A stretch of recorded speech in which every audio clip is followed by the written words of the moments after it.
guys, check it out. Do you see this rather unassuming but brand new BMW 5 Series? Do you know what's unique about it? It is the fastest 5 Series that BMW has ever built, and that includes faster than the outgoing M5. It is the M550i xDrive.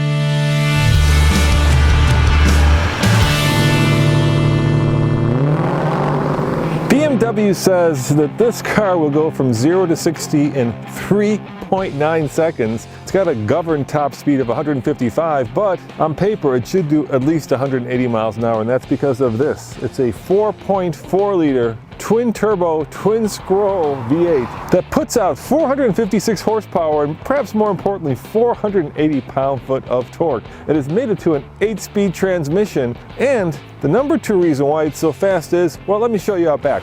That's right, xDrive, which of course means that it's all-wheel drive, so it can take that 480 pound-foot of torque and put it to the ground. It is rear wheel bias, so it feels sporty. And of course, it's got an engine note that you can change from subtle to pretty loud.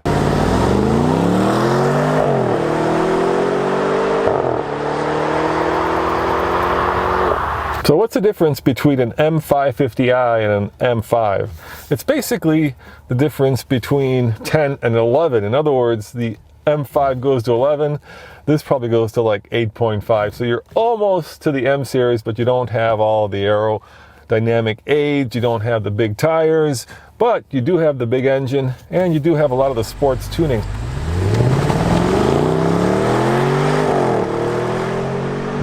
How does this car drive?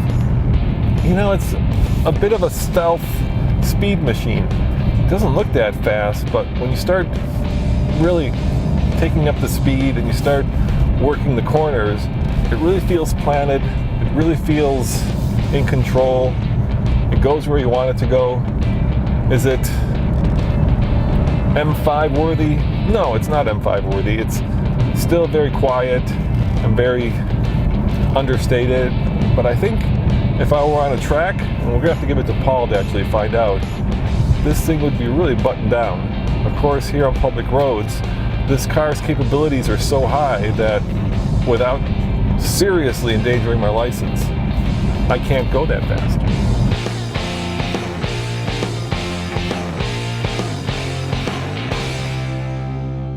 And the number one reason that this is the fastest 5 Series ever built isn't the fact that it's super light. In fact, it weighs around 4,400 pounds. It's also pretty expensive. It starts at just above $73,000. No, the reason it's so fast is because cars are just getting better.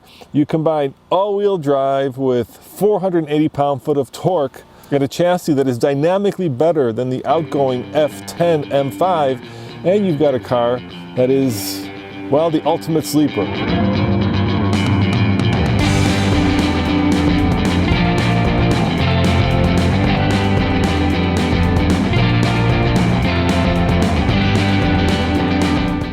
It doesn't look all that fast, but when you get on the power, it certainly is very fast, or at least as fast as 5 Series gets until the new all-wheel drive M5 comes along.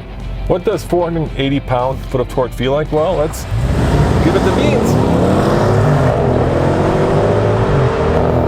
Yeah, it feels fast, but it doesn't sound fast. I'd like a little bit more sound and fury. You know, I want it to really wow me, and the torque pressing me into the seat does, but it's just a little bit subdued, a little too quiet, a little too refined.